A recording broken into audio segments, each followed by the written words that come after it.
তো আমরা খাবার খেয়ে চলে এলাম, মানে খাবার বলতে ব্রেকফাস্ট করে চলে এলাম ছোলে ভাটোরে। কলেজ রোডের কাছে, কলেজ রোডের কাছে না, ইনফ্যাক্ট ওই যে খ্রিস্টান কলেজটা আছে, খ্রিস্টান কলেজের গেটে খুবই সুন্দর বানায় আর খুব বেশি ভিড়ও হয়। যাই হোক আমরা ওখানে বসে খেলাম, আমরা আবার নিয়েও এসেছি বাকিদের জন্য, আবার নিজেদের জন্য নিয়ে এসেছি। এতটা ভালো লাগলো। দিদি কেমন লাগলো বলো? খুব ভালো লাগলো, দারুণ লাগলো আজকে। আমাদের হেভি ব্রেকফাস্ট হয়ে গেল।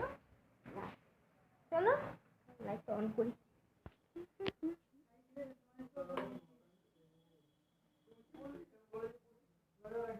ঠিক আছে চলো এবারে আর খাওয়া দাওয়া করি, ফ্রেশ হই। এই যে বিছানা আগাছালো আছে, আমি এবারে স্নান টানও করতে হবে। আজ যেহেতু পুজোর প্রথম কালে স্থাপন করতে হবে, অনেক কাজ আছে। আবার একটা নিউ ব্লগে আপনাদের সাথে দেখা হবে। আমার ভিডিওটা যদি আপনাদের ভালো লেগে থাকে প্লিজ লাইক, কমেন্ট